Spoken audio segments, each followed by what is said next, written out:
नमस्कार, मैं Vinay Sharma, lecturer English, government वरिष्ठ उपाध्याय संस्कृत स्कूल अलवर, एक बार फिर आप सभी का स्वागत करती हूँ। आज हम कलाइडोस्कोप पुस्तक कक्षा 12 इंग्लिश लिटरेचर के कविता सेक्शन, पोएम सेक्शन में पोएम ब्लड पढ़ेंगे, जिसकी कवित्री हैं कमला दास। आज के इस वीडियो में हम कवि और कविता का परिचय जानेंगे। Now first let's see the introduction to the poet. The poet of the poem is Kamla Das. She was born on March 31, 1934. Kamala Das belong to a writer's family. उनका जो परिवार था, लेखकों का परिवार था। Her mother was an outstanding Malayalam writer. उनकी जो माँ थी वो एक बेहतरीन मलयालम लेखिका थी और उन्हें कई पुरस्कार अपने लेखों के लिए, अपने कृतियों के लिए मिले थे, जिनमें से साहित्य अकादमी पुरस्कार भी प्रमुख है। Her father was a manager and editor of a Malayalam newspaper. और उनके जो पिता थे वो भी मलयालम के एक सुप्रसिद्ध अखबार उसके एडिटर थे। मात्र 15 साल की उम्र में ही उन्होंने के माधव दास से विवाह कर लिया था, जो बाद में एक बहुत ही बड़े बैंकर बने। She began writing poetry at the age of 6 and first poem was published at the age of 14. मात्र 6 साल की उम्र में उन्होंने कविताएं लिखना शुरू कर दिया था और उनकी पहली जो कविता थी वो 14 वर्ष की थी तब प्रकाशित की गई थी और उसके प्रकाशक थे pen India. She was a writer of versatile genius. बहुत अलग अलग प्रकार की लेखनी उन्होंने की, एक ही चीज़ पर सीमित होकर नहीं रही वो। शी रोट एसेस, उन्होंने निबंध भी लिखे, फिक्शन भी लिखा, शॉर्ट स्टोरीज़ यानी लघु कथाएँ भी लिखी, क्रिटिसिज्म विश्लेषणात्मक लेख भी लिखे और जर्नलिस्टिक फीचर्स भी लिखे। मतलब एक रिपोर्टर की तरह भी उन्होंने अखबारों में लिखा और ये उन्होंने दोनों भाषाओं में किया, both in English and in Malayalam. She was as good at English as she was in Malayalam. ठीक है। और एक बात और बता दूं आपको कि मलयालम में जो भी उन्होंने लिखा उसमें उन्होंने अपने लिए एक अलग नाम लिया, माधवी कुट्टी। तो मलयालम में कमला दास के द्वारा जो भी कहानियाँ, लघु कथाएँ या निबंध वगैरह लिखे गए वो सब माधवी कुट्टी के नाम से लिखे गए। But she is best known for her feminist writing. She focuses on womanhood, यानी कि वो नारी केंद्रित जो अपने कार्य हैं जिनमें मुख्य पात्र नारी होती थी उसके लिए वो सबसे ज़्यादा जानी जाती हैं।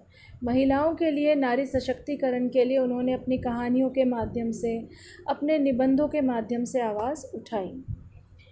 She won Sahitya Akademi award in 1985 for her first volume of poetry collected poems. उनकी कविताओं का जो पहला संग्रह था कलेक्टेड पोएम्स, उनके लिए 1985 में उन्हें साहित्य अकादमी पुरस्कार से सम्मानित किया गया और 31 मई 2009 को पूना में उनकी मृत्यु हुई। तो बच्चों, ये तो था हमारी कवि कमला दास का छोटा सा इंट्रोडक्शन। अब इस कविता के बारे में एक छोटा सा ओवरव्यू हम ले लेते हैं कि what basically our poem is about. In this poem we will study that little girl Kamala Das अपने आप को एक बच्ची के रूप में प्रदर्शित करती हैं। She empathises with the struggles of a great grandmother's life. जो उनकी परदादी हैं, परनानी भी हो सकती हैं, जो परदादी हैं, उनके जीवन में जो भी स्ट्रगल्स रहे हैं, जो संघर्ष रहे हैं, उनके साथ वो एम्पैथाइज़ करती हैं। मतलब उनके साथ सांत्वना के साथ साथ वो उन चीज़ों को महसूस भी करती हैं कि कितना संघर्ष मेरी परदादी ने अपनी ज़िंदगी में किया है। She experiences the love of a great grand mother for her royal house. सबसे प्रमुख चीज़ जो वो अपनी परदादी के बारे में जानती हैं या समझ पाती हैं वो ये है कि उनकी परदादी एक राजसी परिवार को बिलोंग करती थी, राजसी परिवार की थी, और अपने इस महल से, अपने इस राजसी घर से उनको बहुत ज़्यादा लगाव है। पर क्योंकि कोई भी बिल्डिंग हो, कोई भी मकान हो, वो अमर नहीं होता, समय के साथ साथ वो जीर्ण शीर्ण होता जाता है, डायलैपिडेट हो जाता है।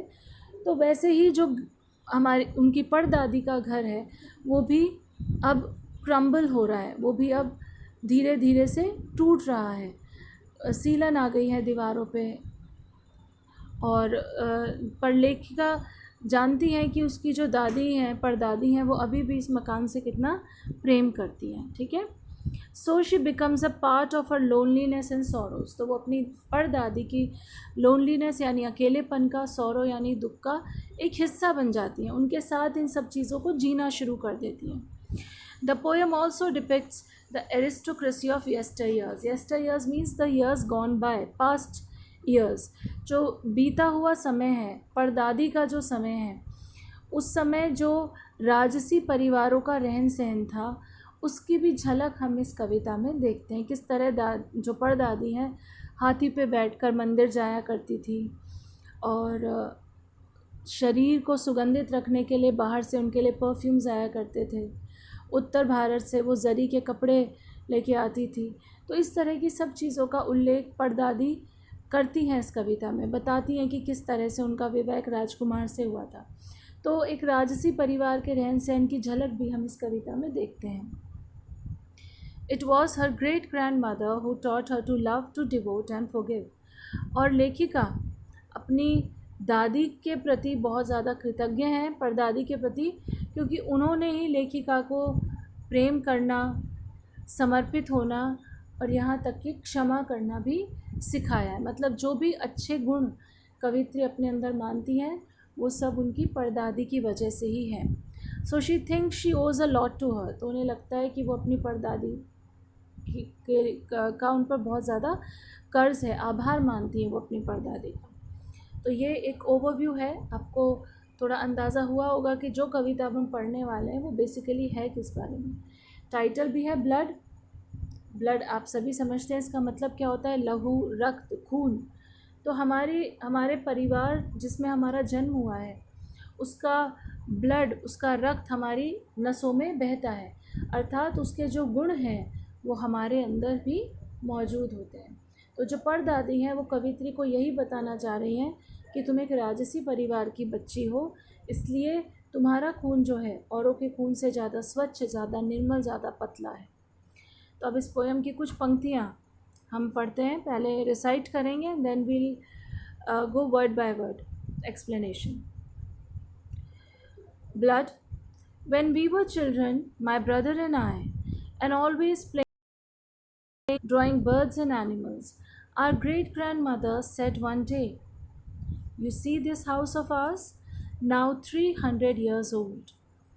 लेखिका इंट्रोडक्शन देती हैं कविता का। वो कहती हैं, जब मैं और मेरा भाई, माई ब्रदर एंड आई यानी मेरा भाई और मैं, वी वर चिल्ड्रन जब हम बच्चे थे, छोटे थे, and we always played on the sands, हम हमेशा मिट्टी पर खेला करते थे। मिट्टी पर हम बर्ड्स एंड एनिमल्स ड्रॉ करते थे, यानी चिड़िया, जानवर, इनकी हम चित्र बनाते रहते थे मिट्टी पर, और यही हमारा खेलने का साधन हुआ करता था। We enjoyed this. और ऐसे समय में हमारी ग्रेट ग्रैंड मदर हमारे पास आ जाती थी, हमें खेलता हुआ देखती थी।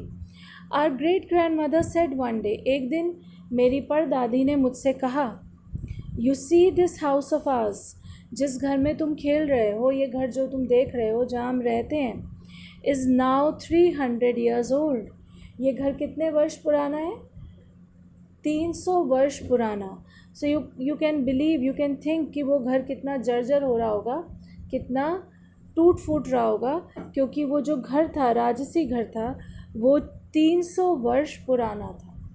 जो पैतृक घर था कवित्री का, वो 300 साल पुराना घर था उनकी दादी का। तो ये कविता काफ़ी लंबी है, इससे आगे के वीडियोस में हम इस कविता को और बेहतर तरीके से समझ सकेंगे। आज इस वीडियो में हमने सिर्फ एक इंट्रोडक्शन लिया है, एक ओवरव्यू लिया है। I hope you must have enjoyed this and have also understood the video a little bit. Thank you for listening to me.